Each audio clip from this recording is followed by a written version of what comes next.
జిల్లాలో మంత్రిగా ఉండి జిల్లాకి ఏమి చేయటం చేతగాని అంబటి రాంబాబు ఇరిగేషన్ శాఖ మంత్రిగా జిల్లా గురించి ఆలోచించని వ్యక్తి ఇవాళ ఏందో ఏసి చూపెడతాడు. నేను చూపెడతాను ఈ కొండవీటి వాగు ఫోటోలు. తల ఎక్కడ పెట్టుకోవాలి మీరు? నేను ఒక్కడే తెలియజేస్తున్నాను, నోరు అదుపులో పెట్టుకుంటే బాగుంటది. ప్రభుత్వాన్ని అడ్డం పెట్టుకొని ప్రభుత్వ డబ్బులు దోచుకొని రాజకీయ నాయకులుగా వాటాలు వేసుకునే వారసత్వం ఉన్నవాళ్ళు మీరు. ఇంకా చాలా ఉన్నాయి బయటికి రావాల్సినవి, చాలా వస్తాయి కూడా. ఏ దీనిలో ఏ డబ్బులు వచ్చినాయి, ఏ ప్రభుత్వ పథకానికి గత ప్రభుత్వంలో వైకాపా నాయకులు ఎట్టా సొమ్ము చేసుకున్నారు, రైతుల దగ్గర నుంచి ఎలా వసూలు చేశారు, అక్కడి నుంచి ఏ వైకాపా నాయకులకు డబ్బులు వెళ్ళి అన్నీ వస్తాయి బయటికి.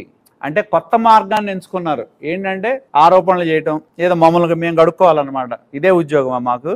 కొమ్మూరు కెనాల్ మీద బ్రిడ్జి పోయిన ప్రభుత్వంలో మొదలు పెట్టారు. కాంట్రాక్టర్ వాడు మీరు నియమించాడే కదా, అసలు ఆ వర్కే వాడు చేయి చస్తున్నాడు. ఇప్పుడు టర్మినేషన్ నోటీస్ ఇచ్చాం, ఎట్టాగొట్ట ఆయన పట్టుకుని పని చేయించుకోవాలని కింద మీద పడుతున్నాం. వాడికి కావాల్సిన సపోర్ట్ ఇస్తామని చెబుతున్నాం. కొంచెం అక్కడ లెఫ్ట్ తిరిగితే ఒక బెయిలీ బ్రిడ్జి ఉంది. ఆ బెయిలీ బ్రిడ్జికి నేను ఎమ్మెల్యేగా ఉన్నప్పుడు ఈ బ్రిడ్జి మొదలు పెడదామని బెయిలీ బ్రిడ్జికి ఫౌండేషన్ వేసితే 5 సంవత్సరాలు ఆ బెయిలీ బ్రిడ్జి కాల. ఇప్పటికీ ఐరన్ క్రాడర్స్ దాని మీదే ఉంటాయి. దాని గురించి కూడా 2 మాటలు చెప్పాలి కదా ఆయన. దాని గోడలు కట్టింది మేము, బెయిలీ బ్రిడ్జ్ చేయడానికి. అధికారం పోయింది, మీరు వచ్చారు. 5 ఏళ్లలో ఎందుకు గాల? పాపాలన్నీ మీరు చేసి మీ పాపాలని మమ్మల్ని సమాధానం చెప్పమంటేట